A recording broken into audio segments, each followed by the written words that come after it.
আৰু মই প্ৰথমে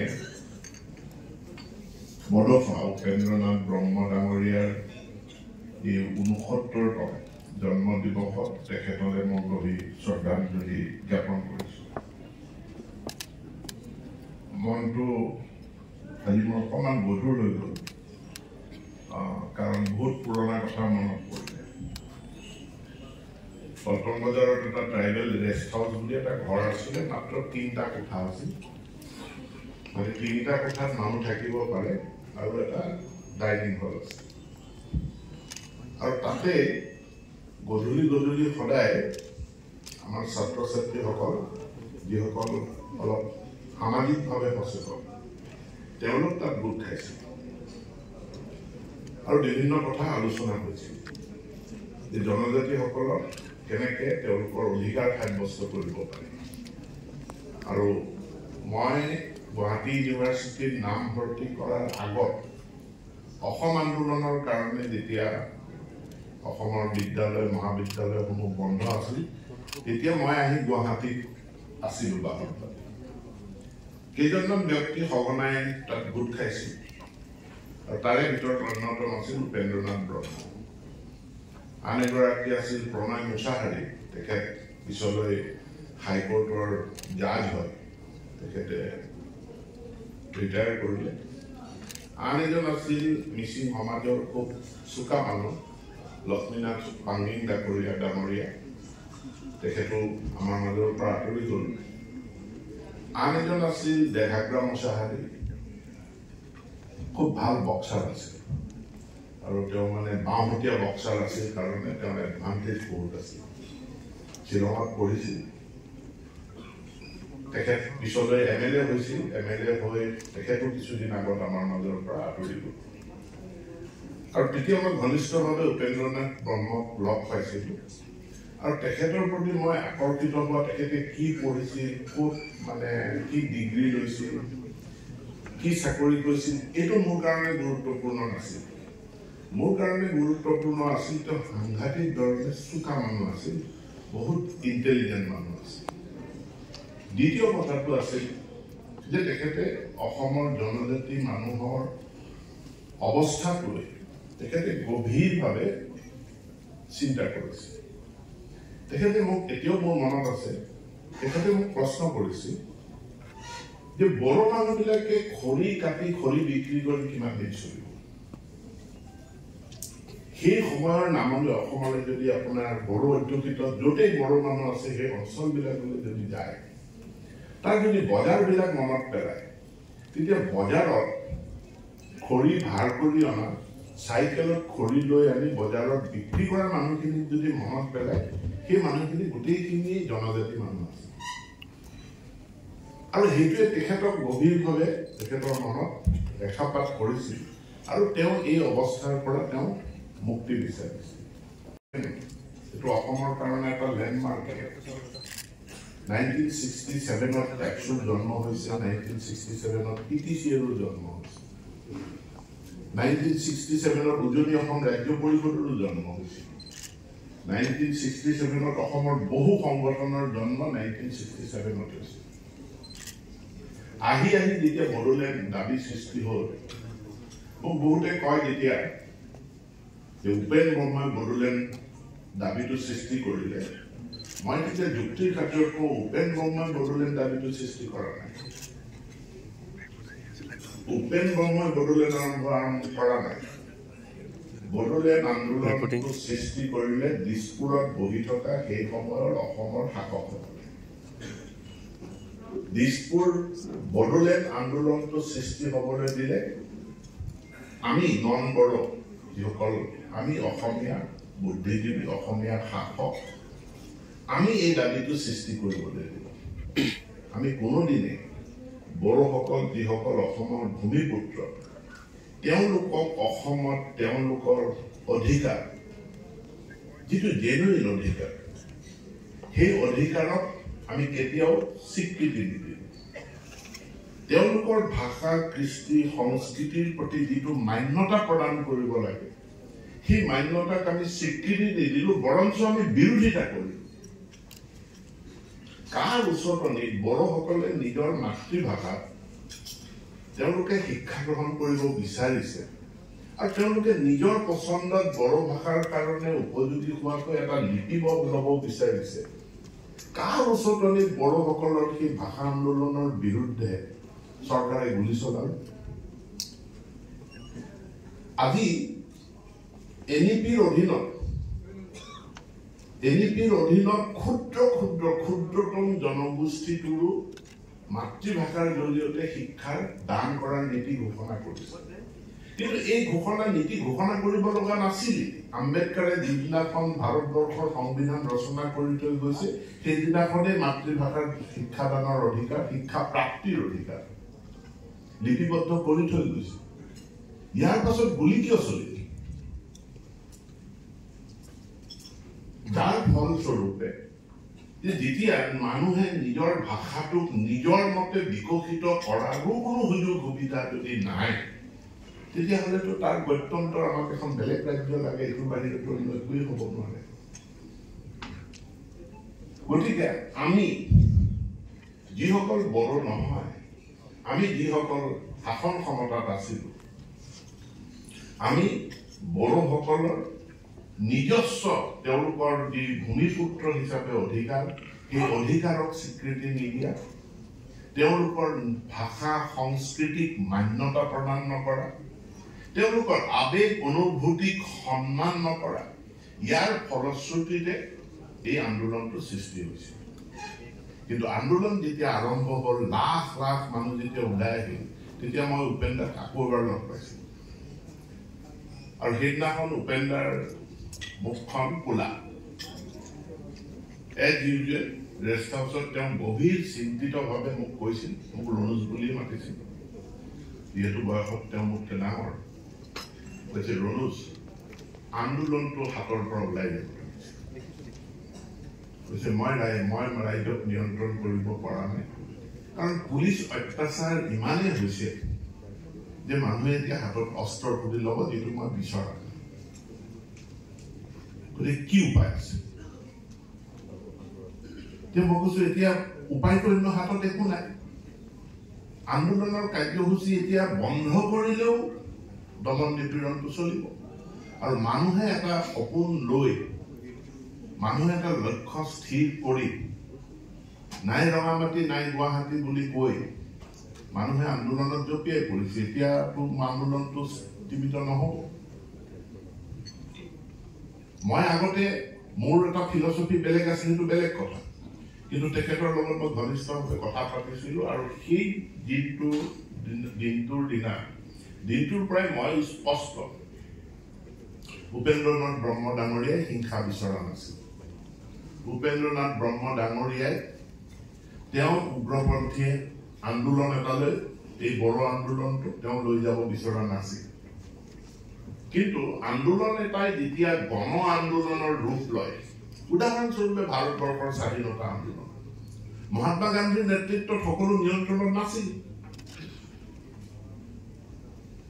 গোলাঘাট জিলাত কোনে ৰেল বগৰাব এইটোতো মহাত্মা গান্ধীয়ে নিয়ন্ত্ৰণ কৰিব পৰা নাছিল কোনোবাই ভাবিছিল যে ব্ৰিটিছৰ বিৰুদ্ধে খুব উজাৰিবলৈ ৰেলখন বগৰাই দিছিল পিয়লিপুখুৰত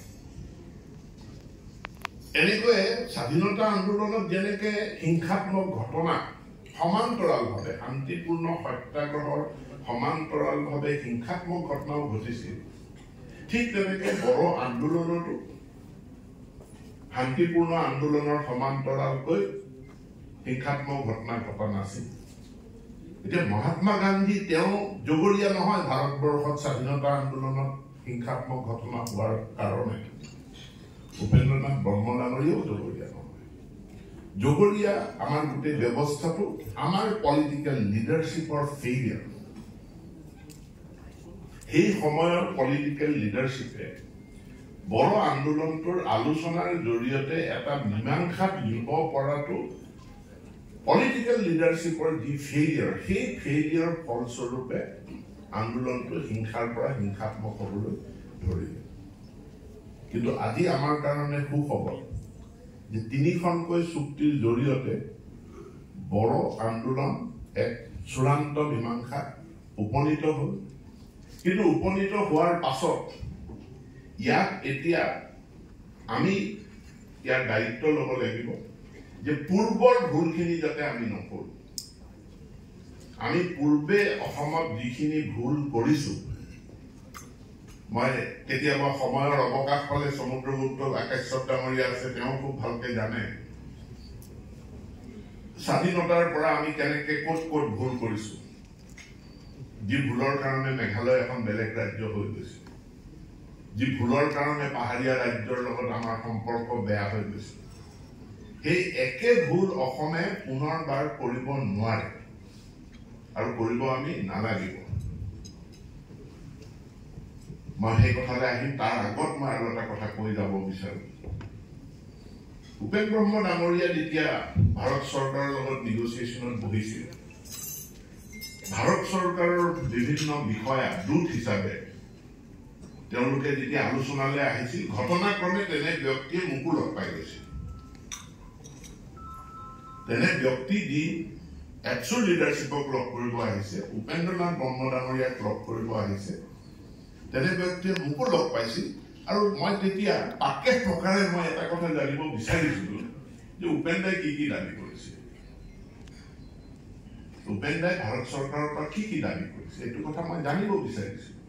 আৰু মই তেতিয়া এটা কথা মই গম পাইছিলোঁ যে প্ৰত্যেকটো ইনফৰ্মেল ফৰ্মেল প্ৰত্যেকটো আলোচনাত উপেন দাই শিক্ষানুষ্ঠানৰ দাবী উত্থাপন কৰিছিল।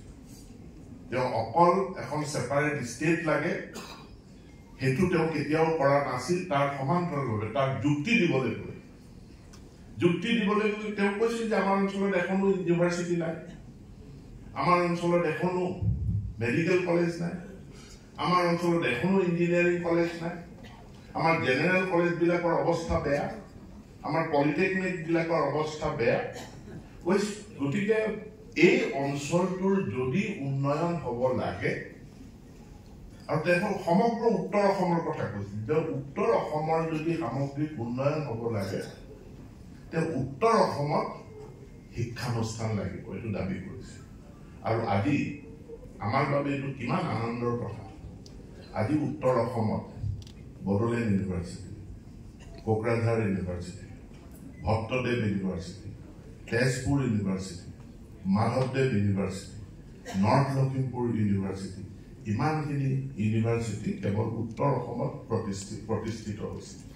আৰু মই ভাবোঁ তাত উপেন্দ্ৰনাথ ব্ৰহ্ম ডাঙৰীয়াৰ যি সপোন আছিল যে উচ্চ শিক্ষাৰ অনুষ্ঠান এই অঞ্চলত গঢ়ি তোলা, সেই সপোন আজি সাৰ্থক হৈছে। আৰু সেইটো তেখেতৰ প্ৰতি প্ৰকৃত শ্ৰদ্ধাঞ্জলি।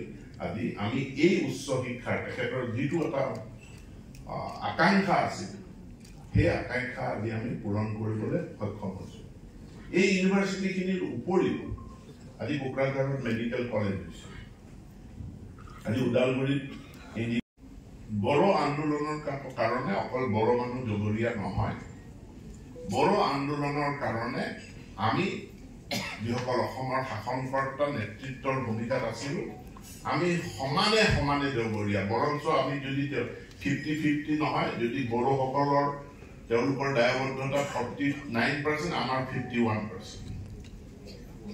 আন্দোলনটোত অৰিহণা প্ৰকাৰান্তৰে তাৰ যদি নিগেটিভ কথাখিনি চায়, নিগেটিভ কথাখিনিৰ কাৰণে আমি প্ৰকাৰান্তৰে আমি বেছি জগৰীয়া। কাৰণ সেই সময়ৰ ৰাজনৈতিক, অৰ্থনৈতিক, সামাজিক যি ব্যৱস্থা আছিল, সেই ব্যৱস্থাৰ কাৰণে আমি জগৰীয়া। আমি তাৰ শুধৰণিৰ ব্যৱস্থা গ্ৰহণ নকৰিলোঁ। আজি এটা প্ৰক্ৰিয়া, আজি অসম ডক্টৰ হিমন্ত বিশ্ব শৰ্মাৰ নেতৃত্বত অসমৰ বিভিন্ন জাতি, জনগোষ্ঠী, ধৰ্ম, বৰ্ণ, সম্প্ৰদায়ৰ মানুহ একত্ৰিত হৈ আজি আমি অসমক আগুৱাই লৈ গৈছোঁ। কোকৰাঝাৰত যেতিয়া বিধানসভাৰ অধিৱেশন হৈছে, মুখ্যমন্ত্ৰীগৰাকীয়ে, আমাৰ মুখ্যমন্ত্ৰীয়ে কোকৰাঝাৰ বিধানসভাত তেওঁ গৰ্বেৰে ঘোষণা কৰিছে যে মই অসমৰ প্ৰথম মুখ্যমন্ত্ৰী যি কোকৰাঝাৰৰ নিশা কটাইছোঁ। তাৰমানে ইয়াৰ আগৰ কোনো মুখ্যমন্ত্ৰীয়ে কোকৰাঝাৰত ৰাতি থাকিয়ে পোৱা নাছিল। আজি তেওঁ অসমৰ প্ৰত্যেকখন জিলাত গৈছে, প্ৰত্যেকখন জিলাত তেখেতে থাকিছে। আজি বৰাক ভেলীক আঁকোৱালি লৈ বৰাক ভেলীৰ কাৰণে এটা বিশেষ বৰাক ভেলীৰ উন্নয়ন ডিপাৰ্টমেণ্ট খুলিছে। বৰাক ভেলীত এটা সচিবালয় স্থাপন কৰিছে, মিনি ছেক্ৰেটাৰী। আজি বড়োলেণ্ডৰ সমস্যাৰ কাৰণে বড়োলেণ্ড ৱেলফেয়াৰ ডিপাৰ্টমেণ্ট বিশেষ এটা ডিপাৰ্টমেণ্ট খোলা হৈছে। আগতে অকল আমাৰ হিল এৰিয়াৰ কাৰণে হিলছ এৰিয়া ডেভেলপমেণ্ট ডিপাৰ্টমেণ্ট আছিল। এতিয়া বড়োলেণ্ডৰ অঞ্চলৰ কাৰণে এটা বড়োলেণ্ড ৱেলফেয়াৰ ডিপাৰ্টমেণ্ট খোল খাইছে। ডিব্ৰুগড়ৰ কাৰণে ডিব্ৰুগড়ত এটা অসমৰ দ্বিতীয়খন ৰাজধানী নিচিনাকৈ ডিব্ৰুগড়ত গঢ় দিয়া হৈছে। কোৱা হৈছে ডিব্ৰুগড়ত বিধানসভা ভৱনো থাকিব। তাৰমানে এই অসমখন বৈচিত্ৰতাৰে ভৰপূৰ। প্ৰত্যেকটো জনগোষ্ঠীক আমাৰ বুলি ল'ব পৰা এখন বহল হৃদয় নহলে আমি অসমক নেতৃত্ব দিব নোৱাৰিম। অসমৰ প্ৰত্যেকটো অঞ্চলক আমাৰ বুলি গ্ৰহণ কৰি ল'ব নোৱাৰিলে আমি এই বৈচিত্ৰতাৰে ভৰপূৰ অসমখনক আমি নেতৃত্ব দিব নোৱাৰিম। আজি উজনিৰ অসমখনৰ লগত বৰাকৰ অসমখন নিমিলে, বিটিআৰৰ লগত কাৰ্বি আংলঙৰ পৰিস্থিতি নিমিলে, বা গোলাঘাট জিলাৰ পৰিস্থিতি নিমিলে, বৰাকৰ লগত কামৰূপ নিমিলে। এইটোৱে আমাৰ বৈচিত্ৰতা। কিন্তু এই বৈচিত্ৰতাৰ মাজত সকলোকে আপোন কৰি ল'ব পৰা, সকলোকে নিজৰ বুলি ভাবিব পৰা এটা ফিলচফি অবিহনে আমি অসমখনক নেতৃত্ব দিব নোৱাৰিম। আৰু সেই ফিলচফিৰ অংগ হৈছে যে উপেন্দ্ৰনাথ ব্ৰহ্ম তেওঁ কেৱল বড়োসকলৰ নহয়, তেওঁ আমাৰ অসমৰ সকলোৰে। আৰু তাৰ কাৰণে সকলোকে ছাত্ৰ দিৱস পালন কৰিবলৈ আমি আহ্বান জনাইছোঁ।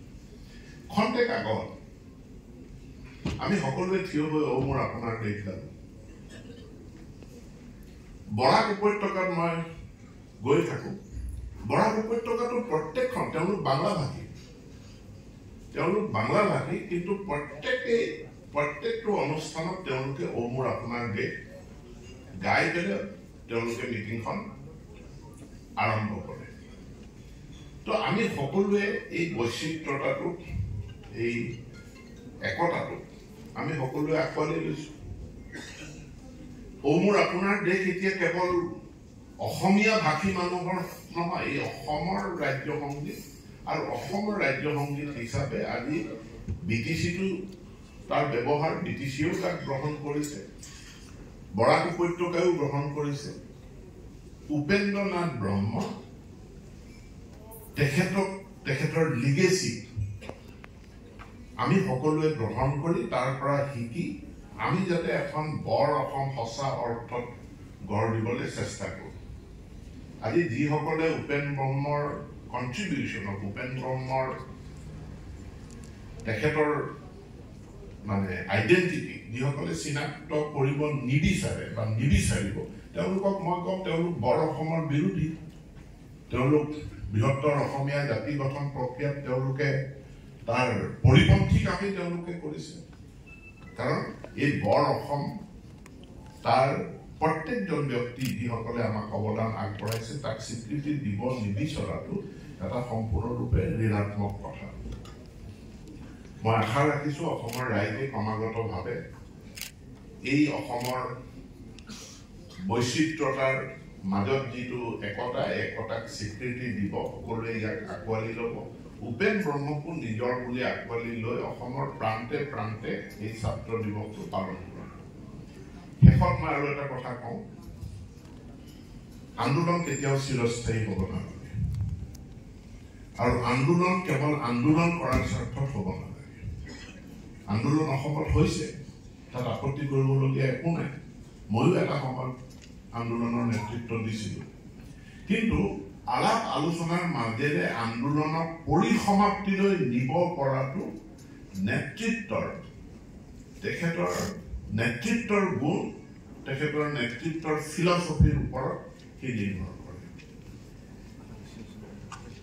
বড়ো আন্দোলন, নিখিল বড়ো ছাত্ৰ সন্থাৰ নেতৃত্বত হোৱা আন্দোলন, যি আন্দোলন উপেন্দ্ৰনাথ ব্ৰহ্ম ডাঙৰীয়াৰ নেতৃত্বত আৰম্ভ হৈছিল সেই আন্দোলন সুন্দৰভাৱে এটা পৰিসমাপ্তি ঘটিছিল আৰু এই পৰিসমাপ্তি যিটো পৰিসমাপ্তি বিভিন্ন সমস্যা সমাধান কৰাৰ লগে লগে একচুৱে পৃথক ৰাজ্যৰ আন্দোলনৰ দাবীটো পৰিত্যাগ কৰিছে এইটো বহুত ডাঙৰ এচিভমেণ্ট আৰু এই এচিভমেণ্টৰ কাৰণে একচু তথা বড়ো লিডাৰশ্বিপে যিটো তেওঁলোকৰ মেচিউৰিটি প্ৰদৰ্শন কৰিলে এই মেচিউৰিটি আমাৰ হয়তো আন বহু সংগঠনে এই মেচিউৰিটি প্ৰদৰ্শন কৰিব পৰা নাই